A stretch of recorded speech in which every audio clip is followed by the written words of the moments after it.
Now that we've kind of encapsulated what the imposter syndrome is and what it means and what it feels like, because it doesn't feel good. It doesn't feel good to feel like you're inadequate. That doesn't feel good. So now let's talk about what are some of the things that you can do for yourself to overcome that. All right. So in the next segment, I'm going to start tackling some of those things. So when I talk to my clients and when I talk about, starting to build up that strong, audacious confidence, the first thing I want you to really start to work on is your core. When I do personal branding, the core is the main thing, because when you have good posture, if you do any kind of physical activity at all, if you've ever had a trainer or ever listened to a trainer before, the first thing they do is they talk about your core. Daphne, have to do the inner work to build your confidence. Yes, Daphne on Facebook. Absolutely. You have to do the inner work. And that's what I'm going to talk about. How do you start doing that inner work? So core for me is spelled C-O-R-E-E. So I have two E's. So first of all, your confidence. You have to start working on your confidence. And confidence comes from awareness of where you actually are. Because if you're not aware of where you are mentally, in your confidence, you can't start building from there. So you need to start building awareness of what your confidence really is in certain situations. Like Carliana said earlier, that when she is around businessmen, she starts to feel a little bit intimidated. She starts to feel that way. And so if you, if you find that there are certain situations that your confidence is not as strong as other situations, that's where you have to start to work on.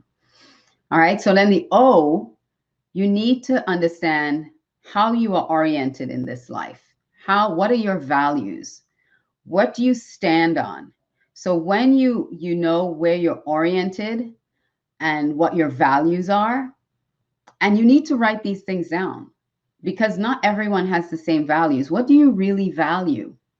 And you can tell what you value by how you spend your time and your money. That will tell you what you really value. So really sit down and think about your values. What do you value, and in what priority do you value them? And you can share those values, start sharing those values out with people. Yes. So then the next thing that you have to look at, so you start recognizing where you're confident, where you're not. Look at your orientation and your values. Then let's look at your relevance. Are you relevant to society? Are you relevant in what you're doing? Are you relevant in your peer groups? What is your relevance? And the last two E's is your experience and your expertise.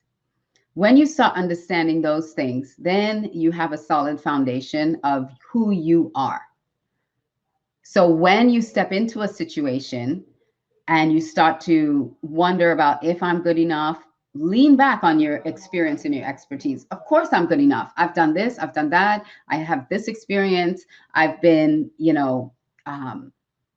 I've been awarded with this. I have all these awards. What is your experience and what is your expertise? Lean on those things when you are faced with a situation that you start feeling a little bit like your confidence is starting to wane, or you're starting to feel that imposter syndrome creep in. Understand your relevance, stay up to date, stay informed, be in the know so that you are relevant to any topic that's coming up. All right. So lean on those things, lean on your core when you start to feel a little bit shaky.